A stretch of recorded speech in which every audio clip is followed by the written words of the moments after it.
Denmark as hordes of refugees continue pouring into the country. It has some of the most restrictive immigration policies in the EU. Denmark now has some of the most aggressive anti-immigrant policies in Europe. But several lawyers and NGOs estimate that other EU members will follow as more states try to curb an unprecedented influx of migrants and refugees. Government has officially classified this Copenhagen suburb as a ghetto with relatively high crime and unemployment and a large number of immigrants. Denmark has long been regarded as one of the most desirable places to live, excelling in various quality of life metrics such as healthcare, education, and infrastructure. This reputation has made it a popular destination for migrants over the decades. However, in recent years, public sentiment has shifted dramatically, with Danes expressing stronger opposition to migration than ever before. In this video, we explore the reasons behind Denmark's sudden pivot towards anti-immigration stances, examining the interplay between public sentiment, economic factors, and the implications for the country's future. We're not interested in getting a whole lot of people who we're supposed to integrate. Migrants are arriving uninvited and refusing to adopt Danish customs. The Danish government says it no longer has space for Muslim immigrants.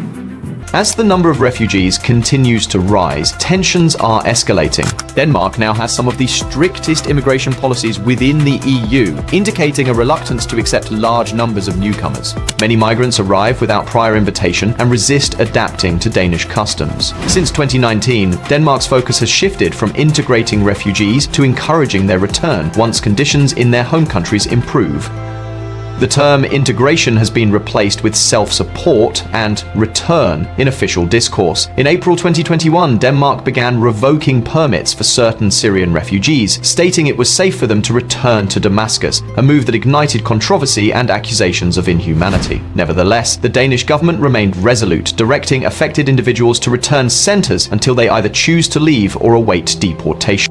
Typically, anti-migration policies are associated with right-wing parties, such as the AfD in Germany or National Rally in France. However, in Denmark, these views have gained traction across the political spectrum. Among Nordic countries, Denmark has the lowest approval ratings for migration from non-EU states, a trend that is increasing.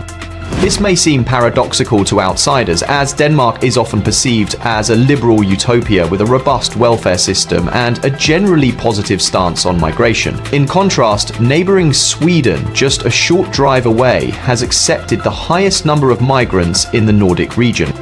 Recently, however, issues have emerged, including rising gang violence linked to migrant integration failures.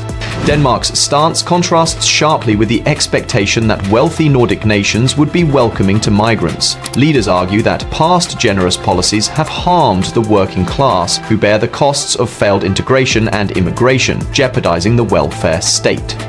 The rise in immigration to Denmark has been ongoing for years, raising the question of why it has only recently sparked significant concern. Additionally, Denmark faces another challenge. Its Netflix library lacks content compared to several European neighbours. Denmark ranks among the wealthiest nations globally, with an average salary of around $53,000, 0 cents. The recent negativity toward migration can be attributed to a core aspect of Danish society, the welfare state. One of the oldest welfare systems in the world, Denmark's welfare state began developing in the late 1800s. As the world industrialized, Denmark, though late to the surge, experienced rapid growth. Its neutral stance and geographical position during both world wars allowed it to avoid significant hardships, enabling a swift economic recovery.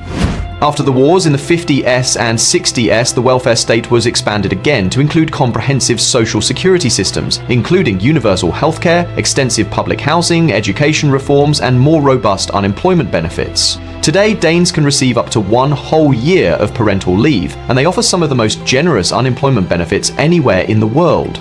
Despite economic challenges in the 1970s and 80s, Denmark maintained its commitment to welfare programs. Healthcare and education are mostly free and among the best in the world. The state is very generous, but this needs to be financed through taxes, and Denmark has maintained high tax rates for many years. The average Dane pays about 46% in income taxes, with broad support for this system because it provides a high quality of life and a robust social safety net. However, Denmark's existing model of the welfare state has been challenged in more recent years due to an increase in migration.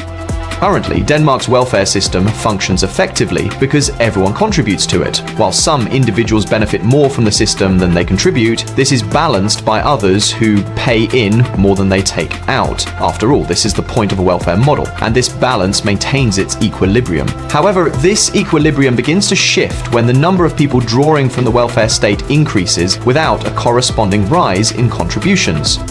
Immigration to Denmark has been higher than emigration over the past decade, contributing to the population growth of the country. As of 2014, more than 8% of Denmark's population consisted of immigrants, with a large part originating from non-Western countries. However, this presents a problem. Incomes earned by non-Western migrants tend to be significantly lower than those of Danes. For example, the annual income before tax for male residents from Syria, Eritrea, Somalia, and Bulgaria was on average €3,000, 0 cents, while for Danes it was almost twice as much at €6,600, 0 cents.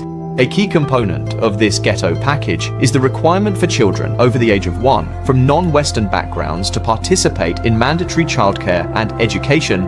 These children are required to spend at least 25 hours a week in daycare where they learn Danish language and national values. Families that do not comply with this requirement face reduced social welfare payments.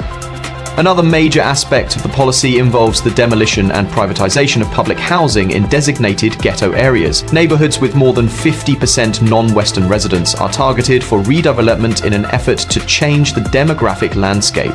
Public housing units in these areas are either demolished or sold to private investors, aiming to attract wealthier, predominantly Western residents. By 2030, the government hopes to limit the non-Western population in these neighborhoods to no more than 30%, believing that a more balanced ethnic mix will help reduce crime and improve integration. While the government considers these measures essential, they have faced significant backlash. Residents in Copenhagen have protested, labeling the law as outright racism that discriminates based on ethnicity and origin, with slogans like "Our apartments are not for sale." Critics argue that the law stigmatizes immigrants and exacerbates segregation instead of fostering integration. Nonetheless, the policy continues, although the government has moved away from the term Ghetto. The overall approach remains under the new label of parallel societies. Denmark is also taking steps to reduce the number of migrants entering the country each year. It leads a coalition of 15 EU member states, urging the EU to take stronger action to prevent migrants from reaching its borders. This includes efforts to incentivize non-EU countries along migration routes to accept larger numbers of refugees. Last year, Denmark temporarily abandoned plans to outsource asylum procedures to Rwanda, but it has not ruled out partnerships with third countries outside Europe, such as Albania and Turkey. For those in the UK, this system may seem familiar as it resembles Britain's own Rwanda law, which was enacted in April 2024, but later dismantled by the new Prime Minister, Keir Starmer, soon after taking office. It is clear that Denmark is adopting a range of measures that are not only stricter but also more radical than those in many other European nations. Although Denmark still faces labour shortages, these are primarily in high-skilled positions that cannot be quickly filled by asylum seekers. The welfare systems of Denmark and Sweden have made these countries appealing destinations for newcomers who often expect substantial governmental support for their relocation and integration. Therefore, the Nordic region's attractiveness to both Eastern Europeans and non-Europeans has heavily depended on its reputation as a welfare society. What are your own thoughts on this?